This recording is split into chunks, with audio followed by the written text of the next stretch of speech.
Welcome back to Get With The Programming. I'm Chase Singer. I'm Captain America. And along with me is Bill Grundler. Wolverine. It's CrossFit Journal, Glassman Chipper, article number 10. Dude, how are we here already? I don't know. I mean, we've doubled up some, so it hasn't been 10 total weeks, but it has been at least 8. So are we doing this for 2 months already? Yeah. It's insane how much fire that this has caught. Like, I mean, we're kind of the numbers group. You know what I mean? We talk about like, were the numbers right? Was the stimulus right? Was this right? Was that right? But man, these things are so good. And even though it's not numbers, I think that the underlying pieces, whenever we're putting numbers together, we always think about all these things without even really thinking about it. Like, what kind of hip actuation do we want? What kind of squat are we trying to get out of this? What sort of right rep or no rep, or how far do we want to push? What's the stimulus or whatever? So it's just been super fun, man. And I'm so glad that everyone's fired up on it. I've heard more people talking about this. I know. Even though we may not get a ton of people like on the show, but I've heard more people talk about this than like the general stuff that's out there, Yeah. What's up, Paul? Oh, Paul, what's up, man? Is that Australia or New Zealand? I don't want to piss anybody off, so I'll say you better be careful. I'll say you better both. Be careful. I don't know. I can't see that star. There's that red one that's missing. I can't tell. It's finished. Oh, what's up, everyone? Wad Zombie, Vindicate, Soccer Mom. What's that? John Robichaux. What's up, guys, from the airport? And I would assume you say in America. In American? I believe you've been in Germany. I think that is. Are you hanging out in the German-Eric airport? Yeah. What's up, Bruce? Hey, Bruce. What's up, buddy? Well, welcome, everyone. I love the book club. Australia. Cool. Good morning, Paul. Australia. Dang, bright and early. Enjoy that coffee. Listen, I know we're talking about the CrossFit Journal today. We got a great article. It's specifically about the muted hip and everything that goes into that and why it's such a, I don't want to say disastrous fault, but why it's such a major fault. And that can really affect a lot of other things because, we've talked about the importance of hip extension. We talked about it in some of our movement journal articles and this is going to really dive into the importance of that and how not using it can affect not only, most people think, oh, muted hip, I'm going overhead. You can have a muted hip or lack of hip extension in a clean kettlebell swing, pull-ups. Kettlebell swings. Jeez, oh man, totally. Right? Yeah. And so I'm really pumped to see this, and I'm pumped to see everybody here. It's really awesome. Happy Thursday, everyone. Before we get to the journal, exciting news. I don't know if we should do a whole episode on this, but new season for the CrossFit details just came out, and I'm sure everybody knew that Bill and Chase were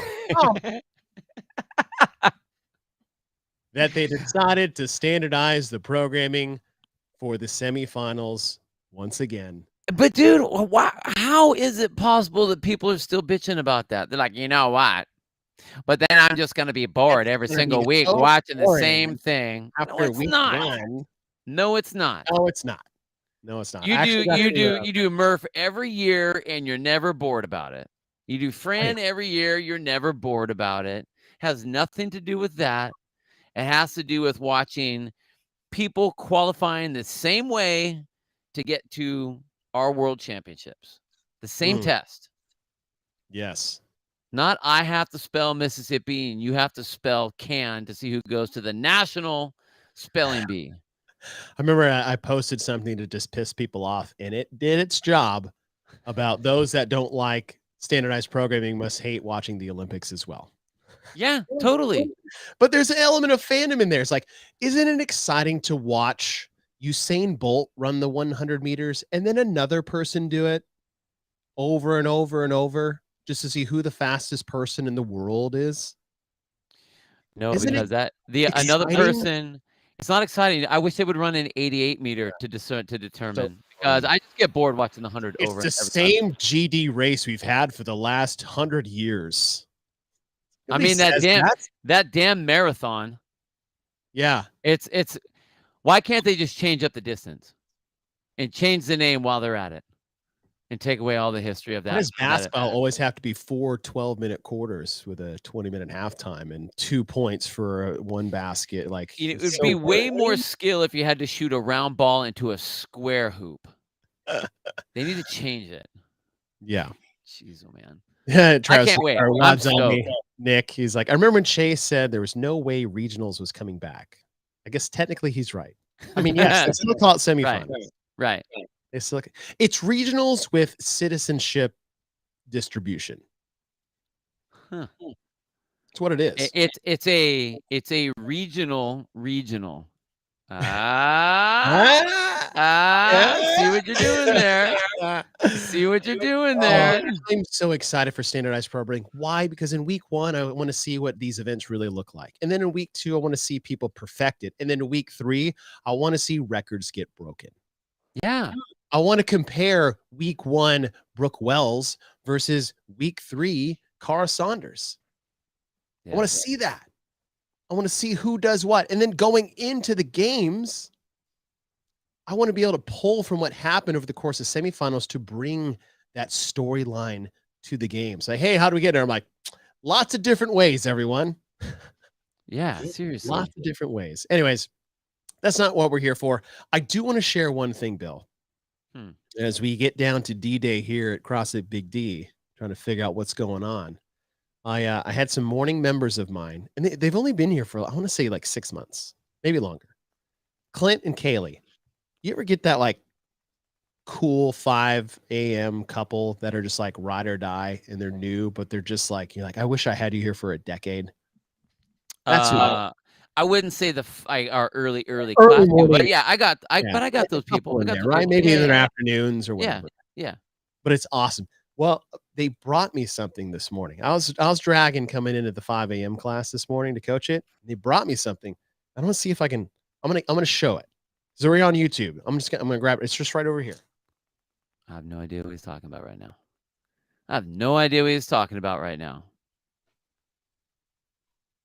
Oh, dang. Dude, that's cool. Wow. Giant woodworked American flag with our gym logo on it.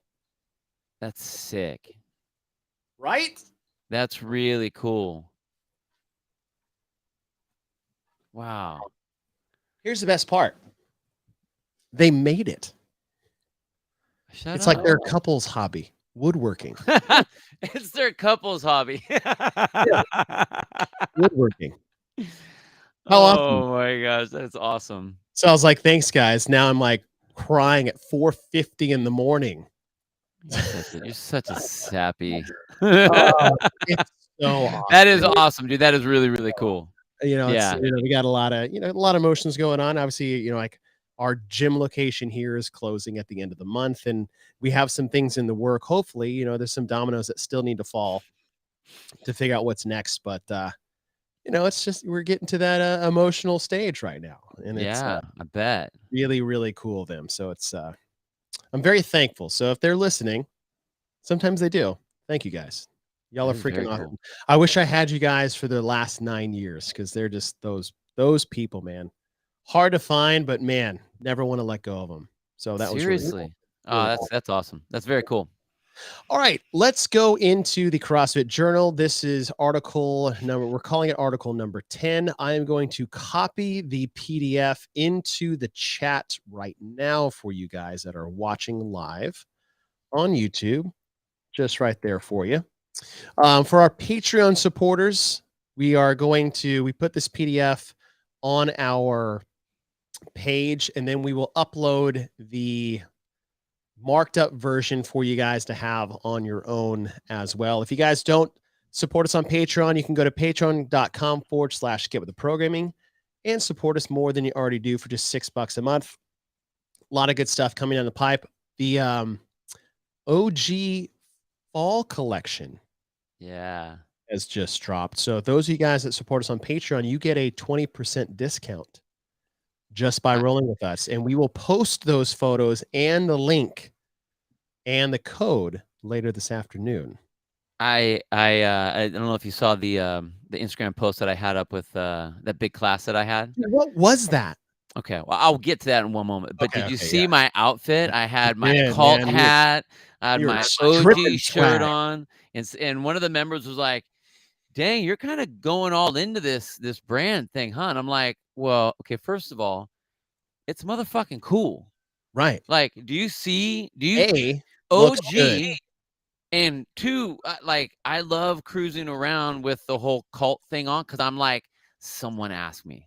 Like I want someone to ask me about it now. Just be like, so what's with the cult thing? I'm like, oh, Mm. ever heard of CrossFit? Ever heard of CrossFit? Yeah. Yeah. So like it's a very yeah, I feel wearing this stuff very similar to when I had like my nano ones, my nano twos. Mhm. Way back like that. I'm like, oh, where's my little group? Where's my group? It's Yeah. cool. It's Yeah. really cool. It looked good. So what was that group? It looked like there's like 50 girls in there. Yeah. Oh, So there's I got hit up by a club on campus at Cal Poly. okay. And this girl Emily hit me up and she's like, "Hey, we have a club on campus. It's like it's a social group, but the idea is it's a local version of a national club Okay. that is supposed to this is kind of their mantra, um, removing women from the elliptical. And the Ooh, okay. idea which is super cool. I'm like she's like, "So what we do is we just take our group around to different, facilities and different studios to expose them to, different ways to work out so we can see it." I'm like, oh, "Okay, Oh, that's kind of a cool club." No idea the size, no idea or anything like that. And so, I was like, "Well, how many people do you think would be coming in? I mean, I'd love to have you guys come in for a class. We'll do a class just for you guys." And she's like, "Well, we usually have around 40 girls." And I'm like, "Oh, okay." So I'm thinking a yeah. group that has 40 girls, maybe I'll get half. Maybe I'll get half. Yeah. Like, and that's a pretty good group. I'm like, okay. So I Like go, well, 20 whatever. is a solid number in a gym at any time. Yeah. I mean, like Huge. most CrossFit gyms, they're not able to handle a 20-person class with Right. any sort of Or a equipment. coach able to handle 20 people effectively. Right. Totally. So, I was like, "Yeah, it's fine. Make the thing at 40 people." And I'm like, "Oh, okay." So I'm thinking my initial idea was, "Oh, this will be easy. We'll do like a fight gone bad with the group.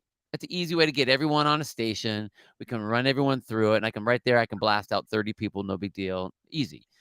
She hits me up the day before and says, "Hey, so we packed out our list, but I have like 7 people on a wait list. Can we go more than that?"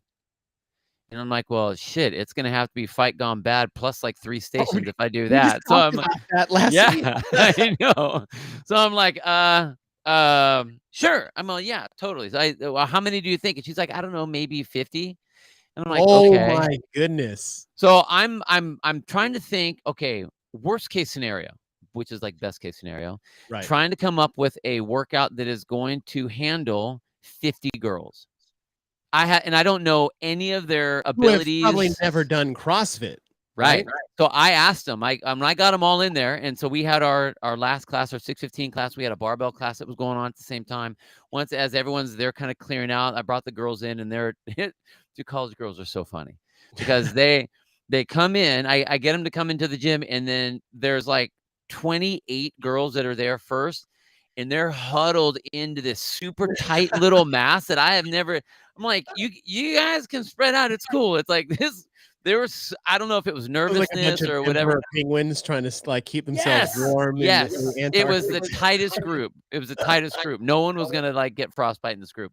Anyway, so they all come in. I asked the girl that was kind of their leader of the group. I'm like, how many do you guys have? And she's like, well, we're at 49 right now. I'm like, Wow. Okay, so let's get started. So I asked, how many of you have heard of CrossFit? Most of them raised their hands. How Okay. many guys have actually done a CrossFit class? Maybe 10 of them put their hands up. I go, Okay. how many of you have done like CrossFit more than like I went with my friend and I tried it out one time, and you've gone a handful of times? Like 2 girls had their hands up. And the Dang. one girl I'm like, how long have you done it? And she's like, well, I've done 4 classes. So that was my The group. most the most The experience with most. 4 classes. 4 classes. And these girls, it was really cool. Like there was a massive variety of different levels and everything like that. So it was really interesting. You could tell that there were a lot of girls that are physically active. There are some Okay. that probably are maybe once were physically active and they want to get back into it. And we have everything in between. Some of the girls that are like, I've been running my whole life and I only run in, the normal, I don't want to get bulky when I'm lifting and Yeah, blah, blah, blah, right. all of that kind of stuff. So the workout that we put together real fast was and I thought about the night before and I was thinking worst case scenario. So I'm thinking if I have 50, I can have 25 spots Okay. where they're going to work out in the gym. They're not going to be able to move around a whole lot. I'm obviously going to have to be very low on machine stuff and barbells and all that. So I'm thinking, okay, one dumbbell or one kettlebell, one something. Okay. So what I did was a you go, I go thing. And the way I set it up was I said, I was thinking a 30-minute clock originally, but eventually I did it 25 just because we were running low on time. But I do 5 rounds of 10 kettlebell swings and 5 burpees over the kettlebell. Then you do that. Okay. Then I do it again. Then you do that. Then we go to a new object, which is, or not a new phase of that, which is going to be 8 single arm thrusters. Okay. And 10 sit-ups. Nice. I do 4 rounds of that, then you do 4 rounds. And I do 4 rounds, then you do 4 rounds.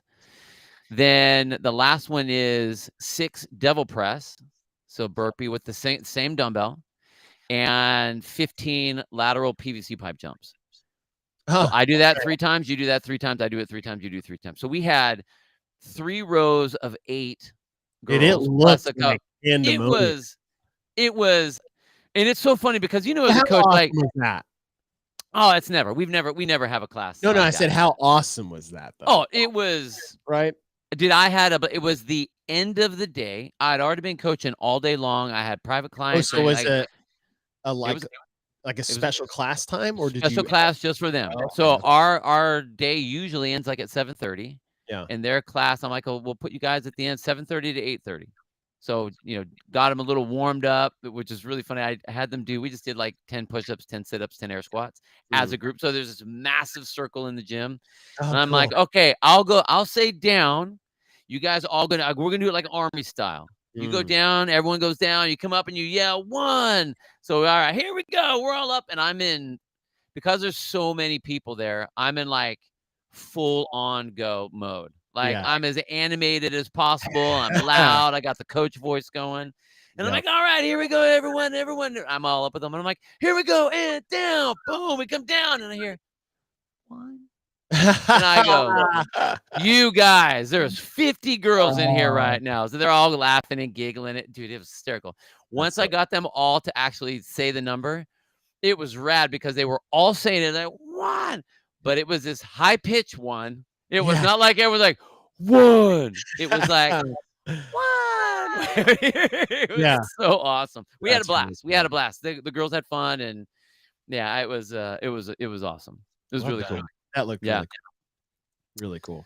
Yes. And yes, I did have my call, and actually some of my members were leaving, and they were cracking up because they're like, way to go. Do you have all these girls? They're like, they come in for the first time. You have a cult hat on. You got a committed sweatshirt on. You have OG with this weird clown guy. And then I'm like, oh, yeah, I do, huh? Yeah. Well, might as well dip them into the deep end and get after it. So yeah, if they like that, that's really cool. It was cool. Those classes are fun. That just reminds me of like this. We had this these girls came in for like their bachelorette party to Dallas, and they hit me up and they're like, "Hey, will you?" But they all did CrossFit, so that was like the fun thing. And it was probably like 12 of them. It was a bachelorette party, and like, will you program something for us? Yeah, it was like a private session on a Saturday, and did the thing. It's like, okay, what's the wedding date? And then just made a workout, and it was super cool. Like they were all fun, and they knew they were there to just like work out, and then just gonna like part of their faces off. Totally, just go get drunk after that. Yeah, it was good. It was really good. All right, those things. Super fun. That was really cool. That was really cool. All right, so we're gonna talk about article number 10 here in the Glassman Chipper. Now, the full title is "A Postural Error, a Costly Biomechanical Fault also known as muted hip function, which we just call the muted hip. Now, before we get into the article, which is just 2 pages long, and it's fun, we got a lot of quality stuff that we're going to talk about. It's not going to be super long, but I want to show you guys this video. And this video is about the muted hip fault, actually 2 faults in the push press specifically. And the article will get to that here, but this is directly from a level 1 seminar. So if you guys have never taken it or are thinking about taking it, Bruce, I want you guys to get a little sneak peek behind the curtain of, what your level 1 experience is going to be. Did that make it bigger? Yeah. All right, here we go. And lastly, we look at the position of the dip. So we want that straight up and down torso. We have 2 things that we may see here if we don't see the straight up and down torso. Let's look at muted hip first, James. Ooh, what happened? Good. And relax. There's an old 90s dance called the Burning. You ever see that Weekend of Burning? Like you do, like kind of noise. That's what I think of when I see muted hip. But muted hip, we're referencing, you guys heard of pelvis chasing the femur? So if he goes in that position and pauses, his pelvis here is chasing his femur. Good. So we've turned off that flexion of the hip or all of the hip. So there's no contribution to the movement. We're relying on our quads. And also could put potential stress on the low back. And stand up for me, James. So we don't like that one. And we have the other one, because I'm going to fix them the same way, which is forward inclination. So I want you to watch the position of the torso here.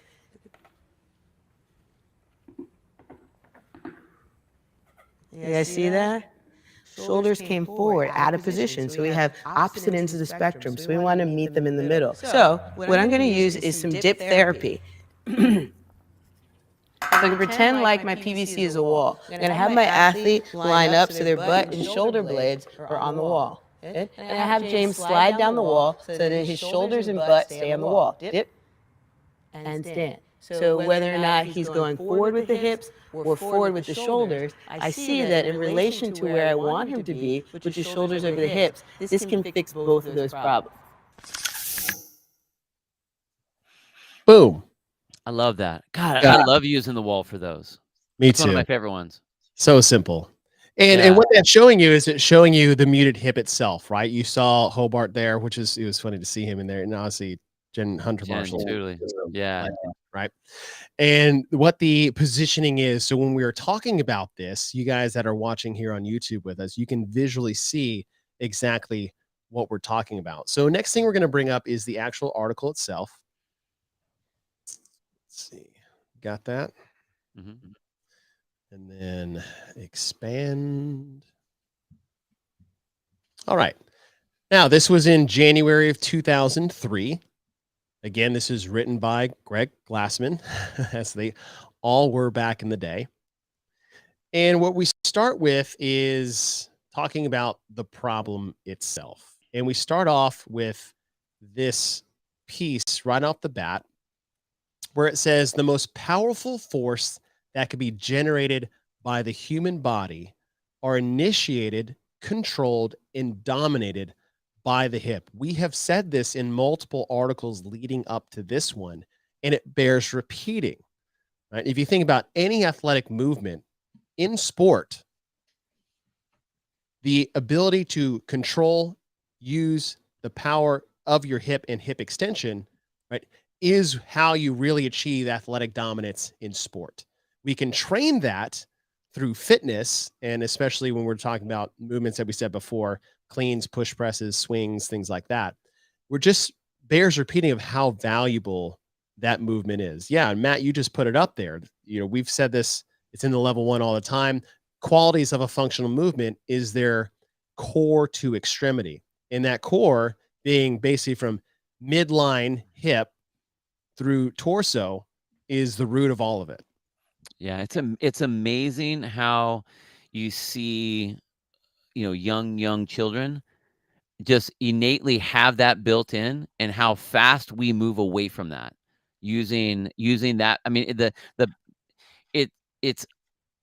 it doesn't even give it credit to say how much power comes from there, because all your power comes from core to extremity.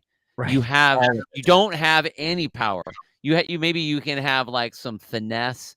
You might have some accuracy with, when you're doing these like slight little movements that you aren't really using your hip, but even on something like some of you would think like dart throwing doesn't take a whole lot because it's all right here at the arm, but you're Right. bracing from your hips. Everything comes from that midline. That becomes your ground of where you're working from. So not even does it have to move to generate the power, but that's got to be your foundation from what everything comes from after that, whether it's, going down toward your legs for a kick or coming up top for any sort of throwing or pushing or whatever. And it's amazing how fast and easy we lose the ability or the awareness of using that. It's insane. Yeah, and if we're thinking about what we define as core, if you're watching with us on YouTube, there's this rudimentary drawing that every level 1 trainer has to learn how to draw, and it's boxing in. It's really just a stick figure with an S curve spine and where the hip is. That box is what we're talking about as that core position when we're specifically referring to the hip function itself. Now it has here in red, if you guys have just joining us, blue are like the big gotta knows, yellow are things that are important. Red is like a red flag, something that you need to pay attention to, but in a way that this is an alarming thing versus a critical piece. And it says the faulty mechanics arrive from inadequate training and insufficient practice of critical hip movement. And we've named this widespread fault muted hip function, which is the centerpiece of this entire article. Now it goes further to say is, whose has it? And it says is we tell our best athletes that it will typically take 3 to 5 years to fully develop the hip's explosive capacity where there is no sign of the muted hip. Now I just want to sit on that for a second. In a world of I need to have it yesterday, to hear that, I don't fault people of immediate going 3 to 5 years. Click. I'm like, pause for a second, take a deep breath, right? How long do you plan on, I don't know, working out? If the answer is and should be the rest of your life, who gives a shit how long it takes? Right. And 3 to 5 years in the grand scheme of things, that is nothing when we're showing you is like how valuable this is, right? And it's not 3 to 5 years of painstaking training. It's just focusing on the importance of the hip function with all functional movement. I think it's great that it puts it out there so far that it gives you the impression of, or the perception of, oh, okay, it's not something I'm supposed to get tomorrow. So I guess I'll be doing this a while. So again, learning to be virtuous in your movements and having that whole, the idea of that improvement, 1% every single day, all of those types of things, it gets you off the idea of, if I don't have it perfect right now, well, I might as well just stop, because I'm supposed to have it perfect tomorrow. Right. You're not supposed to have it perfect, but we want to get you to perfect. And just because you do a couple good reps doesn't mean that, like, now maybe you have the movement, you can do it, but your default, especially once you start getting tired, is not the correct movement. It defaults to muted hip style. Yeah. And give it time. Yeah. And I'm with you too, is I really like how they put it out there because now it's easy to understand. And I liken this to really explaining a workout to somebody and saying, someone's like, all right, we have 5 rounds of 20. And then what do you say is like, that's 100 total. I'm like, no, don't tell me. Nah, you never do the math. Right? Don't tell me the math. Don't tell me the math. Or it's like, hey, this is where shit's going to hit the fan in round 4 of the 5 that we have. And they're like, no, don't say that. It's like, no.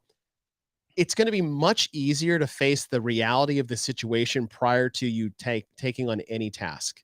And I think where most people screw up, and this goes for a lot of things, just well beyond just the gym and the workout, is that having a healthy reality check or view of what is about to take place is a good thing to help someone take on that task easier. Meaning, hey, Bill, we're going to go do this and it's going to freaking suck, right? It's going to hurt. It's going to be a long time. And you're like, okay, cool.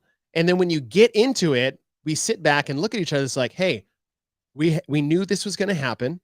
Therefore, we can handle the situation going forward versus this cupcake attitude of protecting everyone in a bubble. Is like, hey, Bill, don't worry. It's going to be fine. It's not going to be that bad. Then how do we react when shit hits the fan? Like, 'Cause it how will be would you bad. rather exactly, how would you rather approach any situation in your life? Would you rather have the honest truth up front, even if it's not what you want to hear, but is what's going to happen? Or for me to lie to you, and then in the middle of the workout or the middle of your job or the middle of being a parent or the middle of being married or whatever relationship you're in or whatever scenario, then you're like, this isn't what I signed up for. This wasn't what that was presented to me. Like, who's going to have the better reaction to that stressful situation? The one who's given the real talk or the one that was given the powder puff talk? Well, I think as a customer representative, as a CrossFit gym coach, and as a personal training coach, there's an element of we don't want to sugarcoat it. We want them to know what they're in for. But at the same time, maybe this is just me. I'm not going to tell them exactly how bad it'll be because I would rather them get into it and be like, all right, hey, we're okay. I will set up a game plan for them Yes. with the idea of, hey, if you just go all out, yes, it's going to be really bad. If you think these things, and this is going to help get you all the way through. So you just keep on going through here, try to, gauge your rest, whatever the thing is. But I would kind of ride in the middle there somewhere. No cupcakes, Yeah. And I think but it's no like, drizzling acid all over me. no, it's like, hey guys, you're gonna hate yourself by round 3. It's like, I think, and that was a extreme example, but I think Of course. exactly what you said is like, let's just be honest, like where the sticking points usually of this Totally. workout gonna be, right? Be aware, be aware, be aware. You don't have to be like, you're gonna die. Hey, you're Right? But gonna it's just like, die. hey, listen, this is where it gets real. This is how you gotta tackle it when that happens. Versus like, Yeah. hey, it's gonna be fine. Yeah. There's never been one workout or event that I've ever been in that I've done where it was like, oh, everything was fine. There Yeah. were times where I'm in shape and I'm good and all that, but if this is something that actually that Glassman told me, and it's kind of off topic a bit, but and he has said that I've heard him say this, and like I said, I was in a conversation with him, and he told me this. He was like, the cool thing about this type of working out is the better you get, it never gets easier. It Yes. gets worse. The Yeah. better you are, the faster you go, the more weight you do, the worse it gets. So great that you're in shape, but like, so you can tell someone that's brand new, this is where it's going to get bad. You can tell someone that's been doing it for a while and is like a recreational CrossFitter, this is where it's going to get bad. And you can tell your elite level athlete, hey, this is where it's going to get bad because the tempos and the intensity and the speeds Yeah. they go, it's still going to happen. It's Right. going to get bad. Right. So you're right. It's like Yeah, and better that's what I to mean. know that and be able to accept that, embrace the suck and all that, And so I liken it to this, hey, it's gonna take 3 to 5 years. Okay, check. Got it. Better than like, hey, it's gonna, it'll happen soon. And then, 2 weeks later, they're just looking at their watch. Hey, Yeah. when? Hey, when is like, oh, maybe I should tell you the reality Right. of what this is. All right. And so we look at the mechanics of the muted hip. It's ultimately the postures resulting from the legs compensating for the hip's failure. So when you saw the video, right, when James would just lean back and there was actually no break of the hip, it went all to the legs that, Lindsay was talking about. And it says using leg extension to compensate for weak or non-existent hip. And so imagine trying to jump off the ground by just like extending the knees hard and not being able to like sit back and load the hips to do that. And it's just, one, it's unsafe. Two, there's no advantage to that. No, zero advantage. Yeah. And we see it best and this is where they use push press as an example to really highlight and showcase where the faults and fixes can be. And it says we see it best in the dip drive of a bad push press. And they use push press as the best way to conjure up this fault because sometimes athletes can be really good at hiding faults. And so you got to really dig in there as a coach of where to see it, where to fix it. And the more experience you are at seeing correcting, the easier it gets. But for a novice coach, things happen so fast and they're so sneaky. And sometimes they don't know what to look for. It's like, oh, we're going overhead. So they look at your hands. Like, no. We got to, usually your focus should be hips and knees. Yeah. Right? What is that relationship like? And so when you're trying to look at muted hips specifically, the push press is the way to go. And it has here is a load can be push pressed for max of 20 reps will typically induce this fault towards getting to the last 4 or 5, which is exactly what you were talking about. Is it manifesting under fatigue versus being fresh? Yeah. Yeah. I said elements. Oh, go ahead. I was gonna say it's amazing to me, like the idea of okay, well, because I think like when you watch that first part of what James was doing when the knee shot out first, it like part of you wants to ask like why would someone do that? And if you think about anatomically how they're presenting, how they're setting up, the knees are then taking the position of the hip. The Right. knees are what's allowing that. I mean, your hips are gonna bend anyway, but what's happening is everything starts to flex and everything goes right to the knee. So when Yeah. you talk about like chances of knee issues Mm. and all that, like your secondary joint at the knee is overstepping the primary joint, the bigger, stronger, more powerful joint, the hip, and then that's not working. So everything goes down to the knee. It's a bad setup. It is a bad setup. And what I usually tell people when they're learning how to move with multiple joint movements, push, press, push, jerk specifically, even like cleans and snatches, and more so, really, if we want to talk about like the squat. When you're standing tall, completely extended, so hips open, which means you're not bent at the waist, knees extended, which means you're not bending there. You're just standing as tall as you can straight. Whatever joint closes or bends first will Mhm. take the predominant of the force, Right. right? So, for example, if you were to squat and you went knee first bend and then hip, even though you like recruited your hips, the fact that it was the secondary movement now becomes a near secondary primer for that. So we Yeah. always say is like whatever joint bends or flexes first is your predominant mover. And so exactly what you were saying, if you bend at the knees first to do this movement, even if you get your hips back and they aren't muted like James had in that picture or this muted hit that we're talking about, they're still not functioning and the capacity of which they're meant to do. Right? Right. Your knees are not meant to back squat Right. only. Right? You got to set the hips back slightly first, and then the knees bend to accommodate that depth of the squat. The same thing with a dip drive and a push jerk and a push press. I said elements of the muted hip, causes and consequences of the muted hip are include but not limited to structural disadvantage for spinal posture. And Lindsay was talking about that is that when you flex at your knees only and you lean back, all that weight. I mean, if you did that with no weight, that's an uncomfortable position to be in for your low back, let alone loaded, let alone right into like a dynamic drive from that position. I mean, if you want to slip a disc, then by all means try that, right? Low glute recruitment, right? And so if your hips don't break, right, when you send the hips back, and it has hamstrings too. I'll just put it all together. When those hips break, right, or you bend at the waist, you engage your glutes and hamstrings, which are your big movers, right? You want to see athletic development, go check out someone's glutes and hamstrings, and then you can be like, I'm sure you're really fast or you're pretty strong. Just based on like look at a sprinter. Just the most glorious posterior of glute and hamstring. It's beautiful, right? And so how much power is held into the glute and hamstrings that you do not use if you don't bend at the hips for this. The pelvis abandoning the spine, meaning, right, if your pelvis goes under your spine, right, towards the knees, you're putting yourselves at a very compromised position, and not just with having poor movement, but safety. Right, center of gravity is one of them. Center balance shifting towards the toes. Knees experiencing, and you talked about this, unsound shear force. Yeah. Right. Yeah.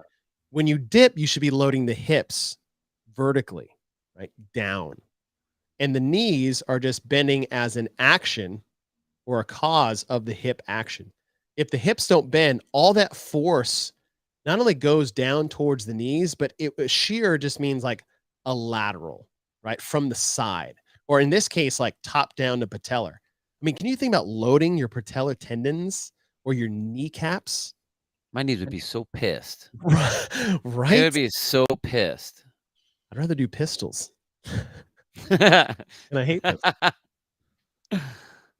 Leg extension, the only productive force efforts. We talked about that. Think about the power of a squat versus the power of a leg extension machine, right? Try to equate the difference between the two of those.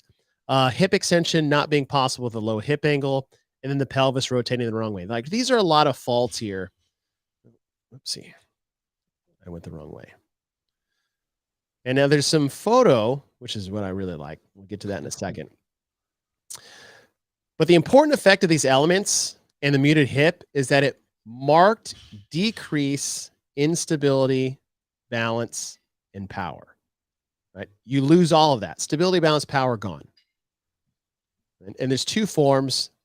There's severe and mild. Severe being, low power, instability, loss of instability only. But for the physical performance of what could be worse than low power and instability, right? Like, what's worse than that when we're talking about athletics in general, right? It's like you have no power, no stability, no balance. It's like, okay, well, what You suck at sports. do you have left? There's nothing left. Like, I know we're only talking about hip extension, and this being a fault or lack of it's like there's nothing left. That's why it is so important. And so if you look on the right side, if you guys are watching on YouTube, of good versus bad, this is what we're talking about, right? Just look at this stick figure, and just looking at this makes my back hurt. Yeah. Right? Hips tucked underneath your back. I mean, you're rounding your back under load and force under a dynamic movement. Just looking at the knee position in this drawing with sheer force arrows, no hamstrings, knees coming forward, you can just see how rough that is. But if you look to the left and the good side, right, recruiting the hips first, now we've got glute, hamstrings loaded and ready to use, right, just by the pictures alone. So the solution, deliberate and focused training and practice of demanding hip extension movements is the only way to eliminate the effects of the muted hip. And how we hear it have in blue again, 3 years or more to eliminate all tendencies, which may sound like a lot. However, I'm in this for the long haul. So if I can just knock this out in the first 3 years, well, I got another 50 to play with. So I feel like that's not bad. That is good. That is good. I got a question. I like the fact, or I want to hear your thoughts on this anyway. I like the fact that they use the push press. Keep these up though. Yeah, I got him. In the video that you showed, it had Jen had Jen put the PVC pipe on James's back. Yeah. So you could see the dip. The hard part, I think, for some people to understand is what these pictures are showing. Because if you look at the bad, it's like, okay, well, how am I supposed to keep my shoulder blades over my ass? Right. Yeah. And how do I do that? Because if I look at the first one, my hips going back, now what's going to end up happening? Because one, I can't get my shoulder blades on the wall. Yeah. Right. My elbows are going to come down. So am I squatting in that picture? Am I dipping in that picture? And tell me what you think on this. One of the things that I do, or I found myself to do, and this is, I guess it strays from the classic level 1 stuff. Whenever we do any squatting stuff, I make a big point of butt goes first, back and down first. Sit back in a chair first. Get those hips as your primary, knees are secondary. Now, when we go to a push press or even a jerk, like the shoulder blades and the butt are in line. Mm-hmm. But instead of it being a straight load to the knees where the knees go forward and the butt comes straight down, I played with the idea of turning the feet out so that the knees go out just a touch. So instead of them going straight, they're more out. So the weight, I got this fly that's buzzing around my face right now. So the weight distribution isn't straight knees over toes. They're more in line as if you were doing a squat position. How do you do, or what do you think about when you are trying to keep not using the knees, using the hips, but your hips aren't able to go back Mhm. because you're trying to keep your shoulders in line and hips in line. What do you see on that, or what do you do on that?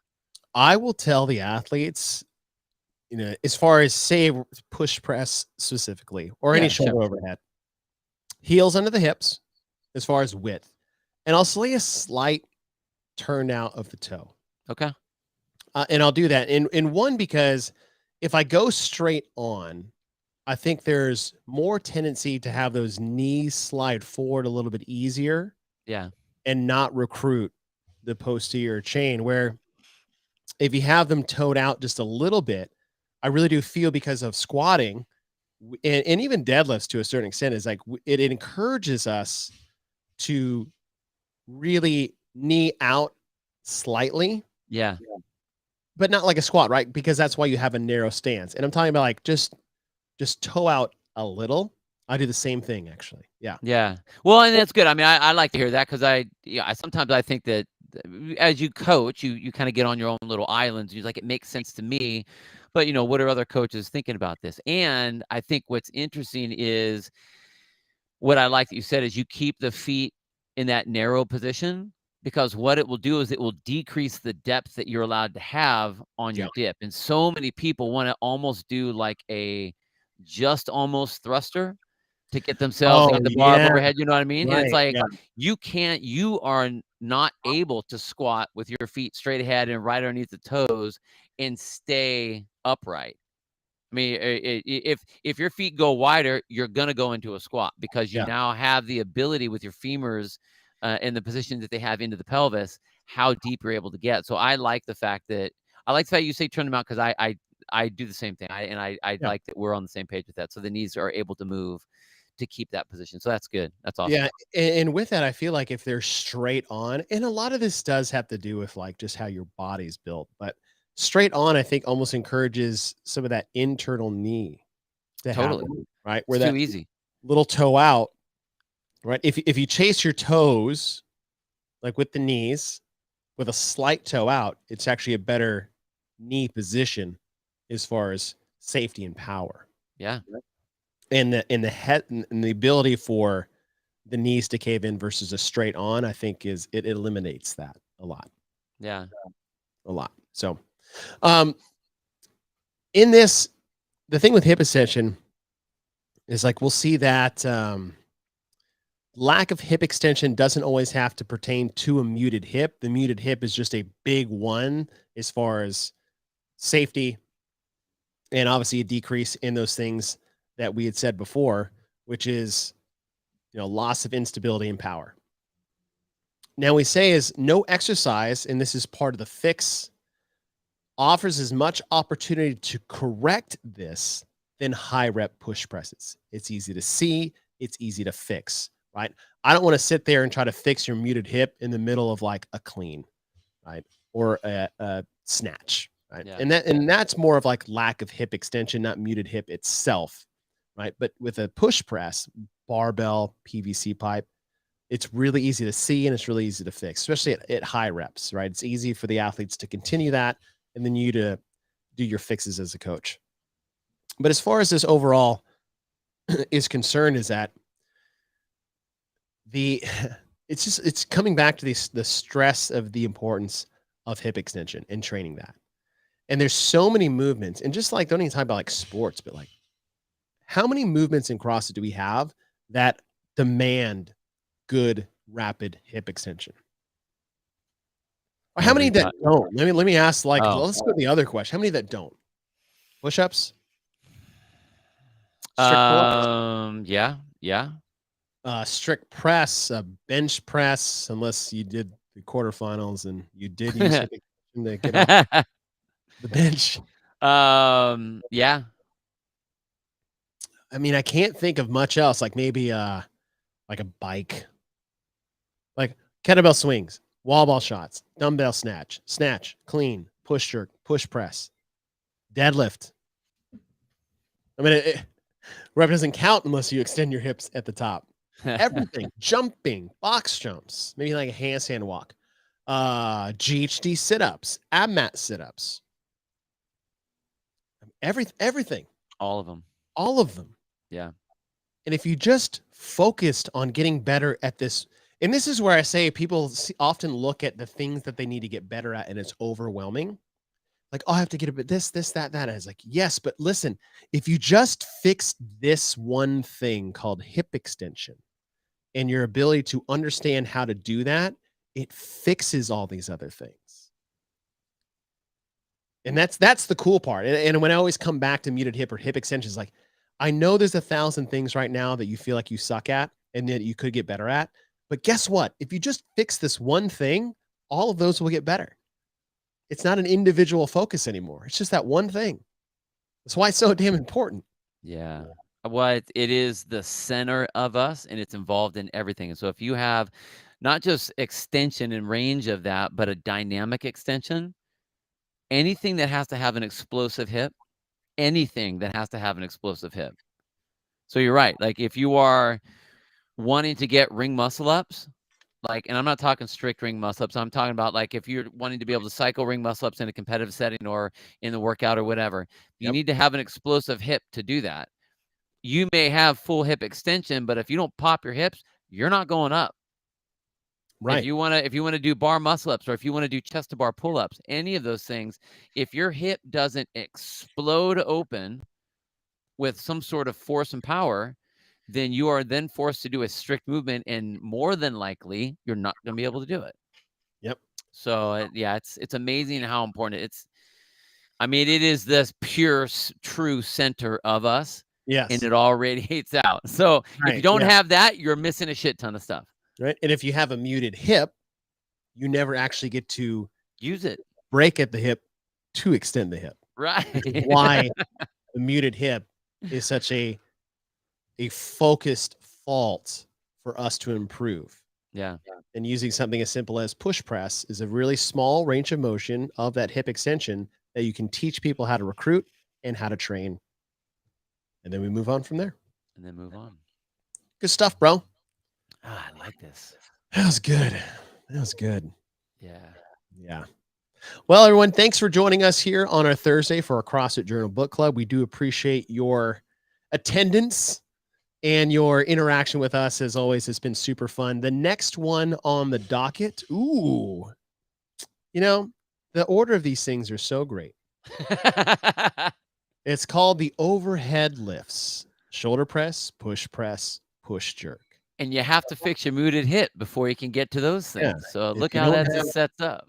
I'll put this in the chat for you guys here.